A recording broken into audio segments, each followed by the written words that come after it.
Okay, so I've just prepared my work surface here for some attempted airbrushing. So I'm all hooked up, my compressor's ready to go.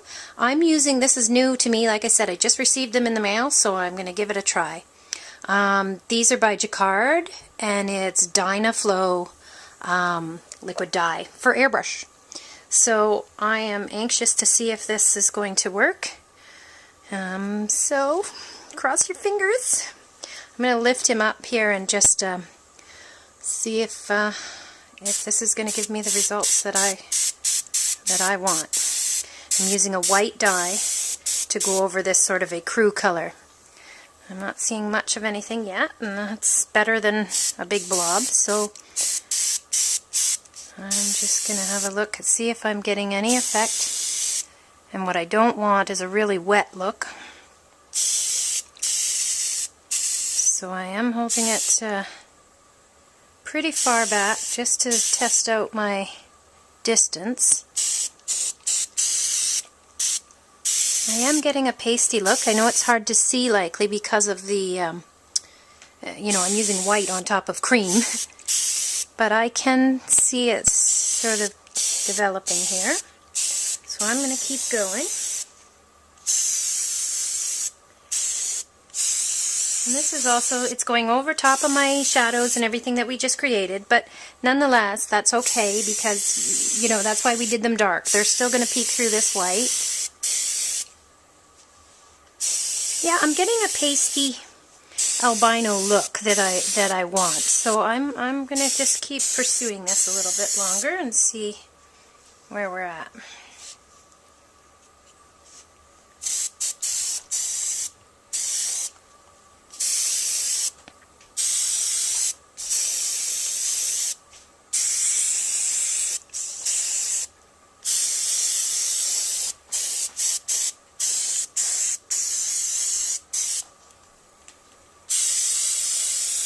So it is starting to pill up a little, like, pardon me, not pill up, just ball up the moisture on the strands of wool. So I'm going to just play with this and see what happens if I do this. I think it probably just has to dry naturally for that dye to soak in. Remember, I did not pre-treat this in any way, so this is going straight on dry fiber. So I'm just curious to see what's going to happen here. It is giving me that creepy, ghostly look that I'm after, but I'm just not 100% sure if it's going to dry the way I want it to or not. But there is only one way to find out. So while we're working away on the ears and finishing the rest of the mask, we'll be allowing this to dry and we'll see what results we come up with.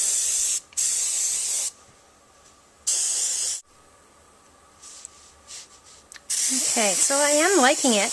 Like I said, it does look a little wet. It is balling up a little bit, but I am getting this albino, creepy, translucent white look that I'm after.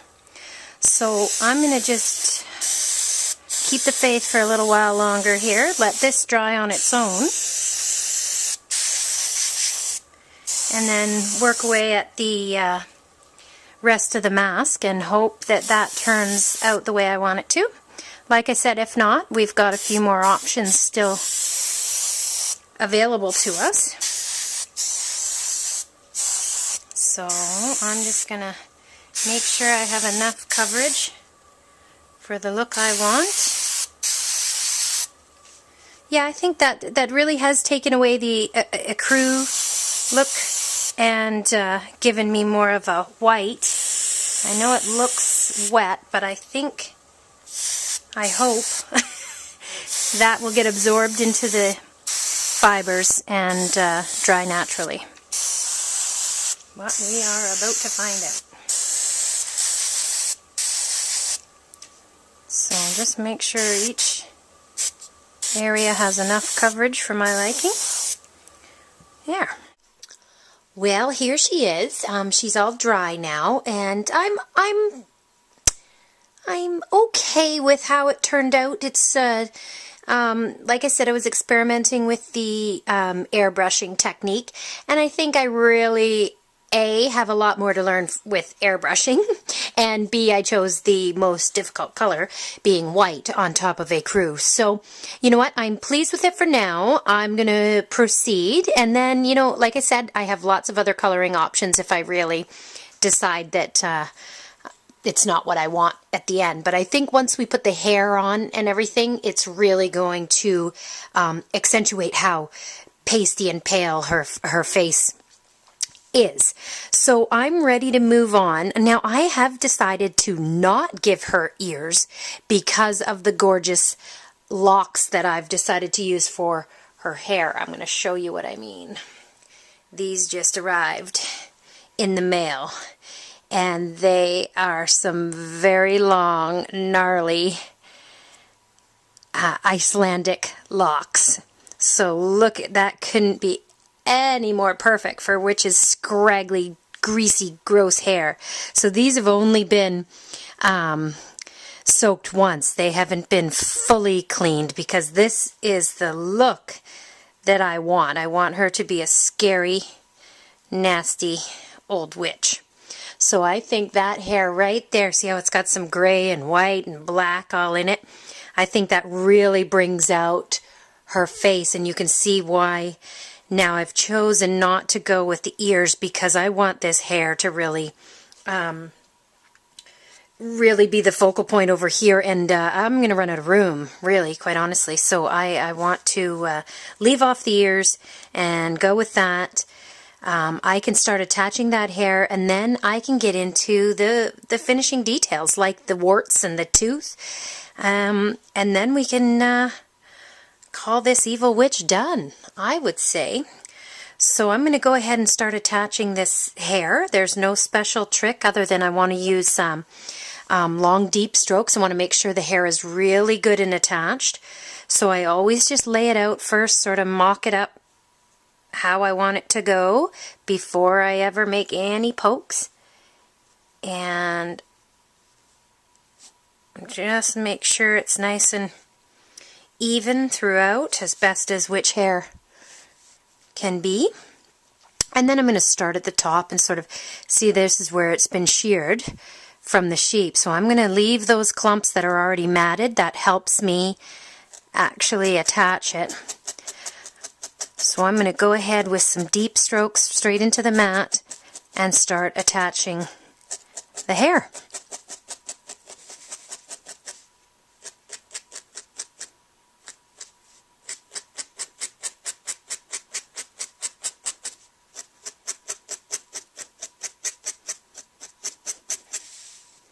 You can see why finding the perfect locks and the perfect texture of wool for the hair is absolutely critical. It just makes or breaks the mask. So I was super excited to find these locks in my mailbox.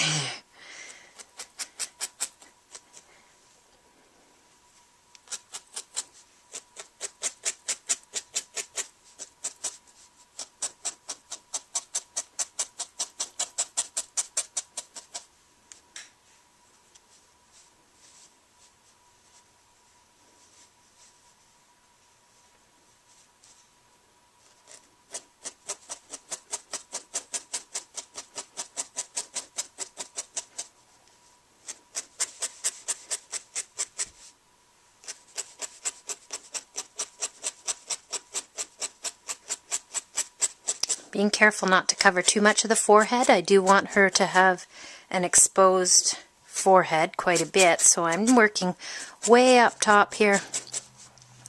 Even just straight into that pre-felt piece, not even into the mask itself, because when I trim out this mask, I can trim it out wherever I want.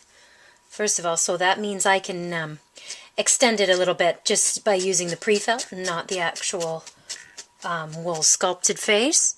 So you can see I'm going to go beyond the head here, the forehead, and I'm going to felt that into the pre-felt, just to give myself some more space and make sure that that forehead is still very visible.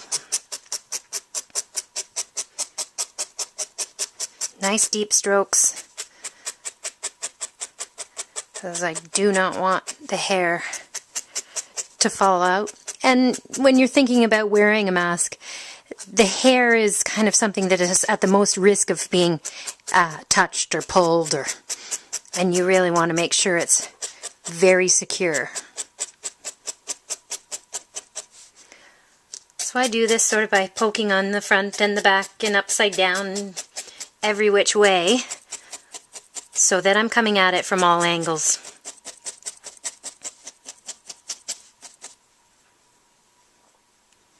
And we can start giving her a disgusting hairstyle. Here's some extra scraggly pieces. I'm just going to add them in.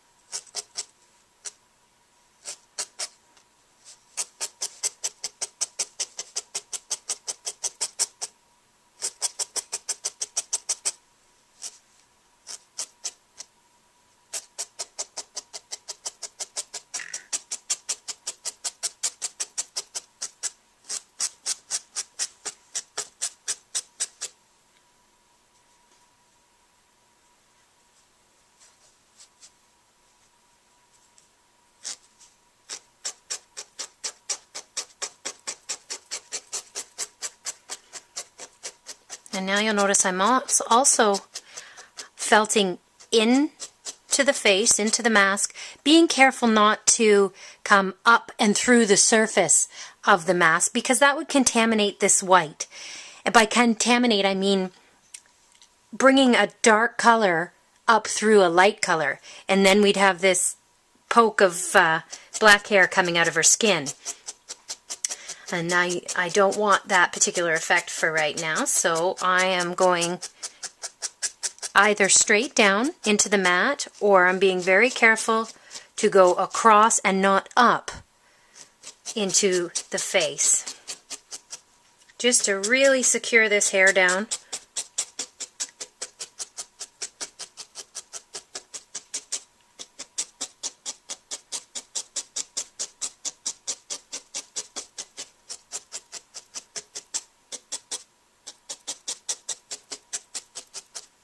Okay, let's start styling this greasy hair. Look at that. I couldn't have asked for better witch hair. That is for sure.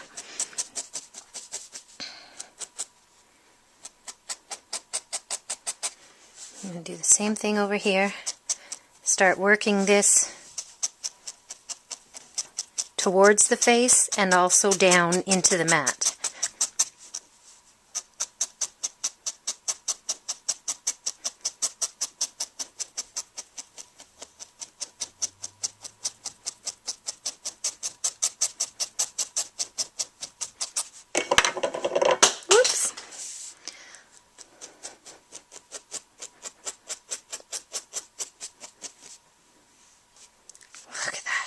Oh, she is already scary.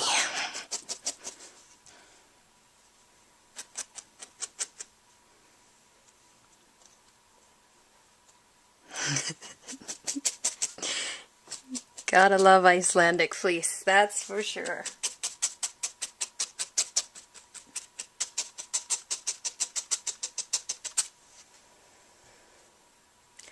Now I give it quite a good tug just to make sure that nothing is loose or going to come free. I'm pretty happy with that. It seems pretty secure. Now let's move on to the finishing details. I would like to add a couple moles for sure, and I want a big snaggletooth in here.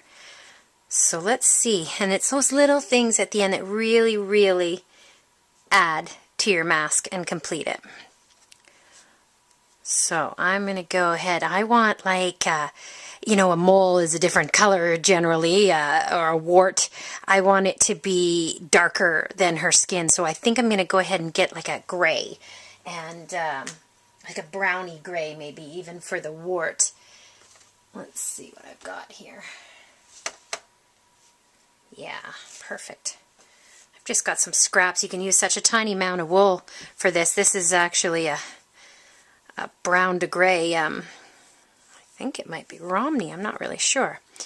But because I just need such a small amount, I'm going to just start to form it into a tiny wart shape.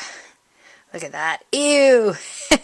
Might be too dark. We'll see. So I'm going to go ahead and pick a spot. Because it's so tiny, I'm going to felt it in place the shape I want. I don't have to pre-felt this at all because it's so small. Can you see it? Very good. Okay, so now let's just pick some positioning where I want. Of course, she's got to have a big, ugly mole or wart on her nose. So I'm going to go ahead and attach that. Just loosely at first like we did. Just to make sure I like the positioning of it. Yeah, ew! That's gross. So let's go ahead and commit to that.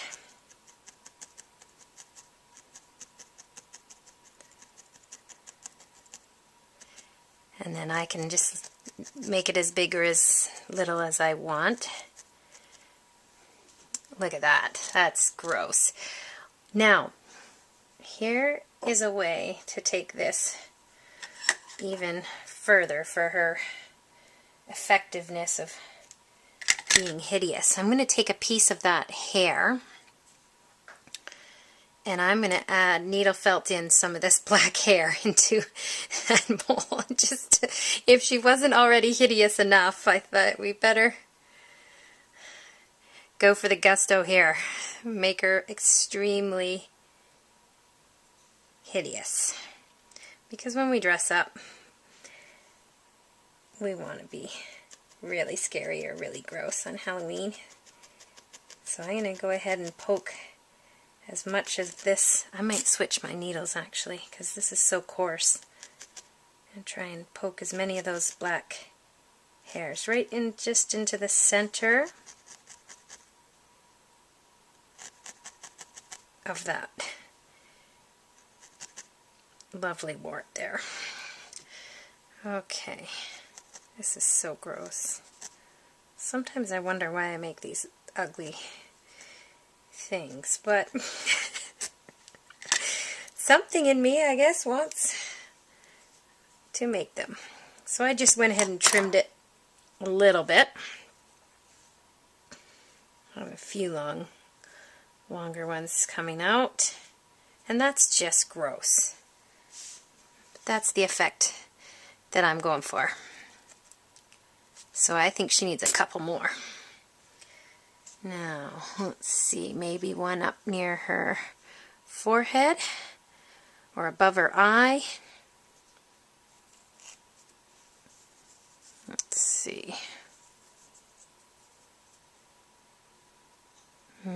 Definitely one on the chin, we know that. I wonder if she should have, yeah, chin. So same thing, I just formed it into a little bit of a ball to start with. And I'm going to go ahead and attach it, just loosely at first to make sure I like it there. Yep. I'm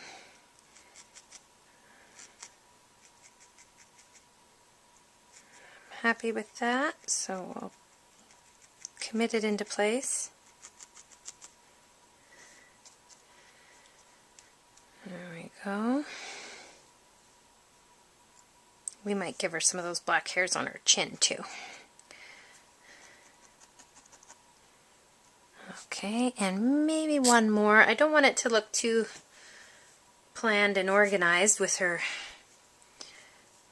moles and warts here, but I want her to have several. So let's see how one looks up in here in her forehead.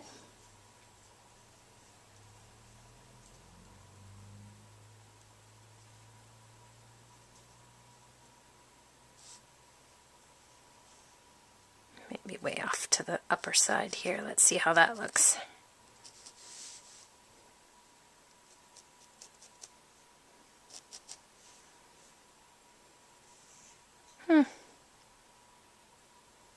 I guess that's all right, dear.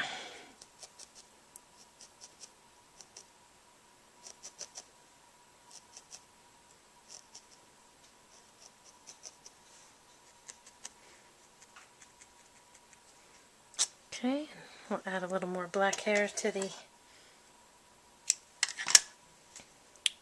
one on her chin.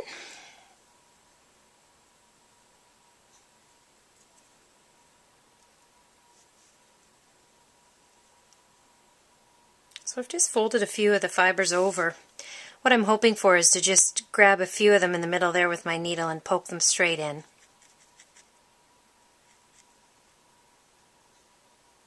Can be a little bit tedious, but we only need a few of them to grab and then we get the effect.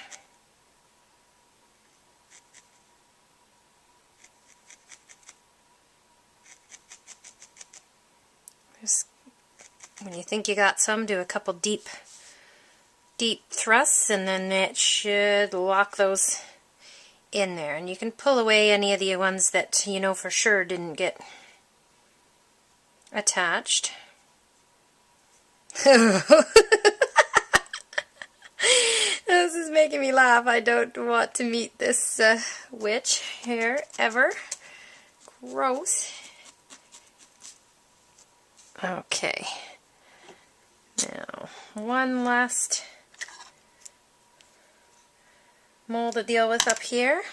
Get us some long, gross hairs because it's close to her forehead.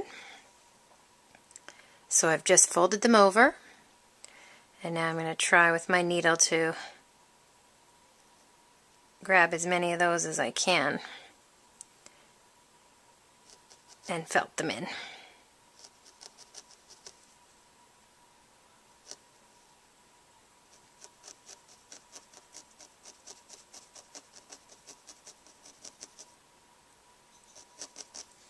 Oh yeah, there we go. These are the little details, like I said, that you can go to town on. You can create as she could have a whole face full of moles and warts if you wanted, but I'm liking that effect right there with the three of them. They're nice and secure. Her hair looks gross and perfect. Now I think we're ready for a tooth. So I'm going to go ahead, even though I know she does not have good dental hygiene, I'm still going to put a white tooth in there. I'm just going to do some shading once it's in to make it look more decayed and older, but I am going to use a white to begin with. And I'll show you how I make the tooth. Actually, I probably have room right over in this bottom corner here.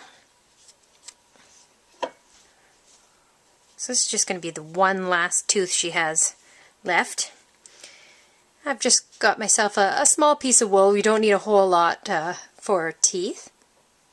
And I'm going to go ahead and I'm going to fold it once, kind of squeezing the air out as I do this. So I'm just folding it a few times here like so, because then I get a nice edge there.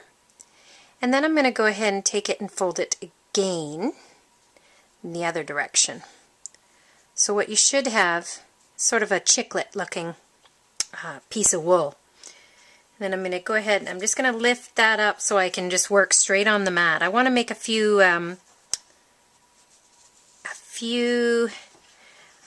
pokes here just to hold it in place. Then I can check the size and see if I need it smaller or bigger or pointier or whatever the case may be. So that's just going to lock it in for me. And I really do want all these loose hairs up at the top so that I can attach it. So I'm just going to give this a little test and see how big that tooth is and if it's the right shape. Okay, I think I'm going to make it a little narrower, but I'm pretty happy with the size.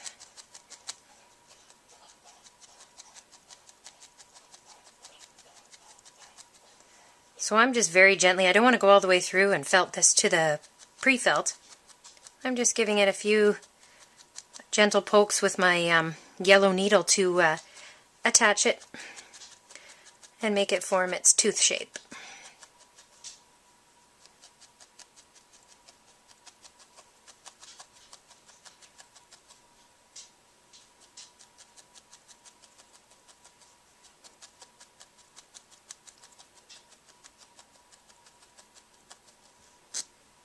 Okay, let's give it a test.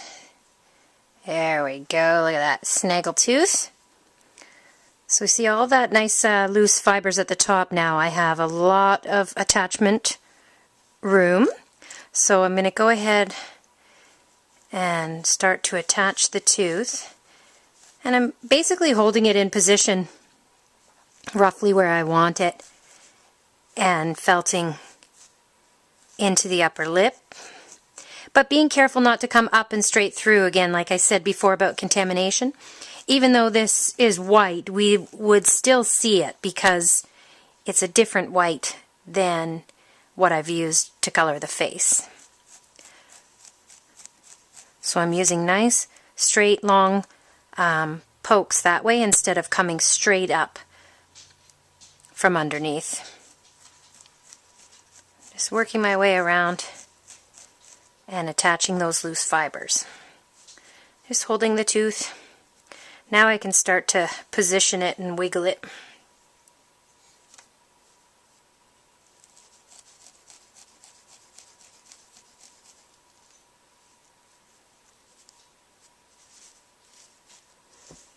It's hard to see under there.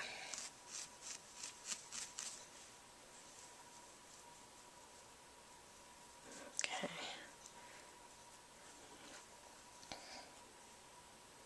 Looks like it's about ready to fall out, which might be the case.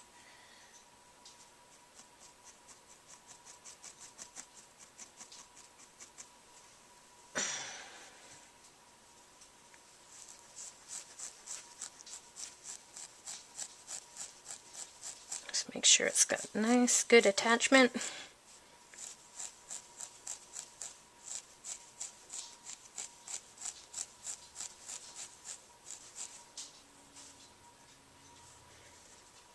Okay, now I can start going up from the middle of the tooth and attaching it. So we want it to be nice and attached.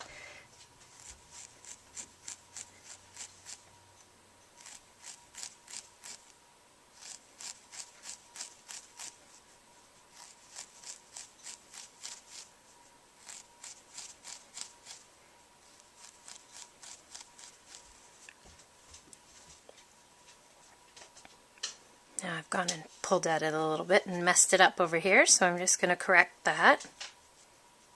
Being very careful of where my finger's at.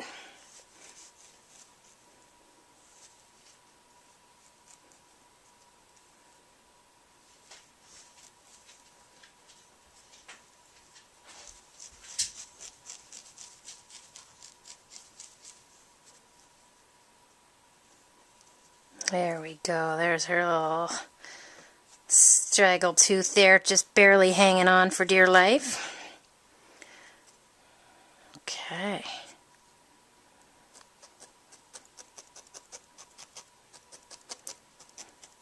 Just go around and make sure I didn't just wreck anything when I was holding her face like that. Now, shading her tooth, I want to make it sort of gray around the edges and look like it's not that healthy. So, of course, I could do that with the pigments or with a marker even. Sometimes a marker is easier when it's in the fine, hard-to-reach places, but I think I have lots of room. I'm going to go in with some pigment powders. Again, that's just some pigment powders I've had from my scrapbooking days here. I'm going to go in with a gray just to give it sort of an aged, rotting sort of look. And I'm just going to sort of touch up the edges just with a bit of gray to make sure they just don't look shiny and pearly white, because I doubt that she would have nice, bright, shiny white teeth.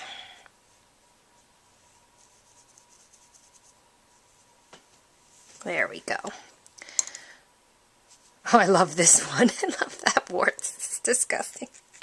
Okay, so I think we are ready to peel it up from the mat and start to cut out the eyes and cut out the mouth.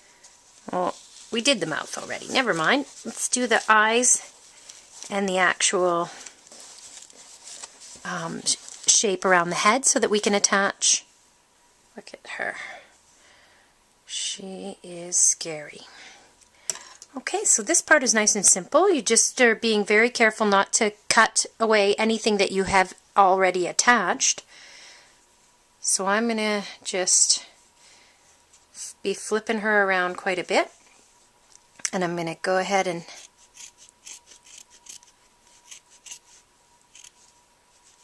cut it out as tight to the shape as possible.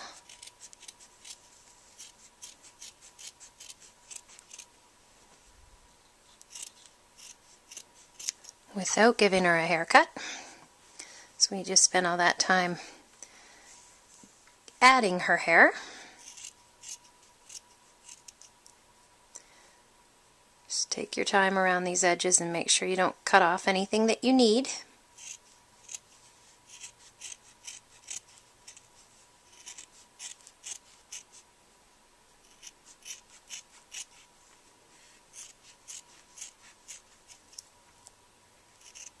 Try and do that as neatly as possible. Okay, so there's the frame of her face. It's looking good. Now I generally switch to a tiny pair of scissors to do the eyes because it's a little bit more intricate. So sometimes I start at the front just to get the initial cut in there so I know where to start on the back. You can't always see very well from the back, so oftentimes I'll just make the first slit on the front and then I'll turn it over. And when you've used a nice light color like this, sometimes you're lucky you can see your outline of where the eye is, but if I had used black or gray, it's more difficult to see the eyes. So sometimes you have to cut from the front. So I just take my time on the eyes. You don't want to cut away too much.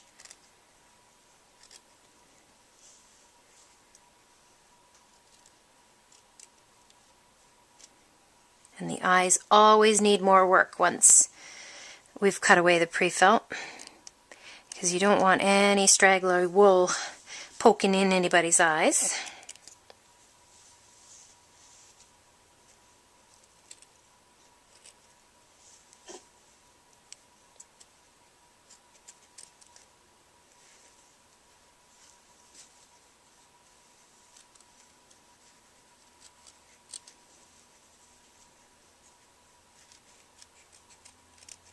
Okay, now let's just look at the back for a moment. This gives us a good perspective.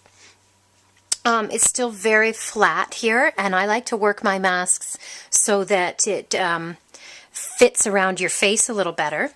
So I like to spend a little time on the back of my mask, and very carefully, because remember about contamination, I don't want to go too far back into the front of my mask, because then that just makes more work. I have to now work it back down, all those fibers that I've just pushed through.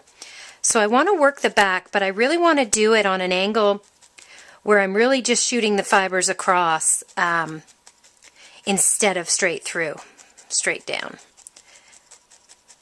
So I'm tangling these fibers more on a finishing, they call this more of a finishing stroke, where you're really surface felting and tangling the fibers amongst themselves instead of straight down and through. So I'm just going to go ahead, especially where I know the nose is going to fall. I want to work some shape into the back of my mask so that it's comfortable around the wearer's nose. Again, this is when, once you've removed the eye holes, you can really see where it needs a little more work or attaching around the eyes. So I just take my time here and make sure everything is nice and secure and cleaned up.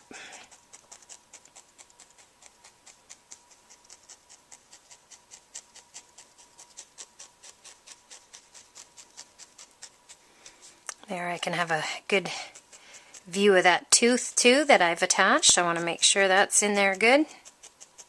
Being careful not to go all the way through to the front. And I can rework this mouth hole now. Make sure everything is where it should be.